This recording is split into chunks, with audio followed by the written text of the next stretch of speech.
award season recently over, I don't know about you, but I find it fascinating as to what happens to all those gongs given out to people. And in particular, when those people sadly leave us, they pass on and die. Who gets the statue? And more importantly, did you know there's a big business in selling on Oscar?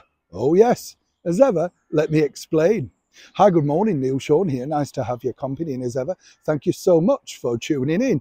Truly appreciate it. I hope you're all keeping well. Let's have a big wave today. Absolutely. I don't know about you, I'm not interested in the Oscars now. I think all the big stars have gone. It does seem a little bit strange, doesn't it, in this 21st century world, people lining up to gulp at other people wandering down a red carpet in a fancy frock.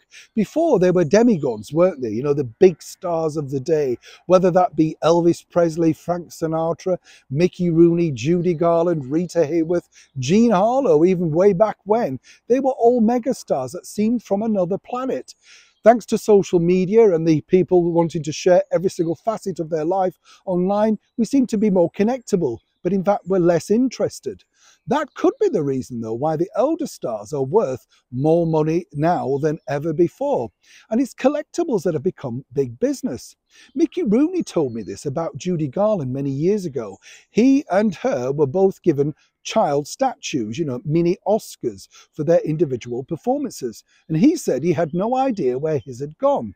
And it's strange to think, isn't it? Because if I'd won an award, I don't know about you, I'd be clutching hold of it for dear life.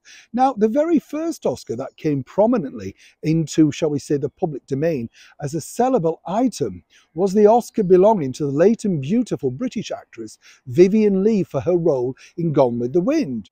And that sold for a considerable amount of money. A lot of people, though, didn't know exactly who owned the statue. This was many years after her death. And also, I do remember another major star telling me that Marlon Brando's Oscar from 1965 went missing. Nobody knew where it had gone. So is there really big business in selling on awards? Well, as ever, according to a very good source, yes, it is. Particularly if it's pre-1951, because that was when the statues really were worth something. They were cultivated. They weren't designed as throwaway as they are today.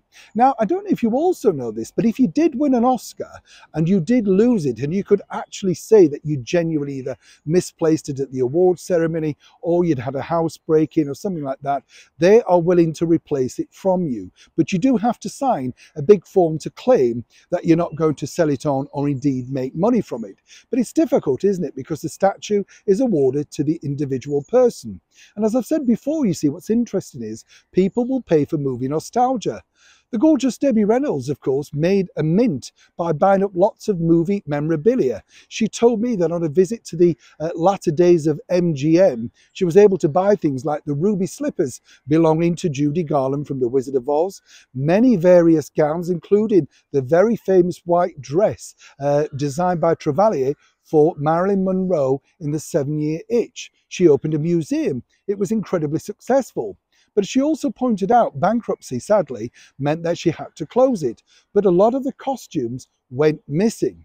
So it's not just Oscars that are big business, even though if you're lucky enough to own one, maybe in the future, they could be worth maybe $1 million, who knows, depending on who that star is. But recently someone bought, and get this, the filing cabinets of the late Marilyn Monroe in her last residence in 1962. And this was filled with documents, makeup, hairbrushes, all sorts of things. And that went for a colossal amount of money. So seemingly it's not just Oscar that could make you rich, even if you win. But sadly for the individuals, it's normally the people that they leave these things behind that benefit the most from them. Now, what I'd love to know from you is, can you remember your favourite star winning an Oscar? And more importantly, what was it for? And also, would you buy movie memorabilia at these eye-watering prices? Or do you simply, like me, want to look from afar and think, what? A half-used lipstick by Marilyn Monroe? Nearly $1 million? I don't think so. Neil Sean in the very heart of the United Kingdom.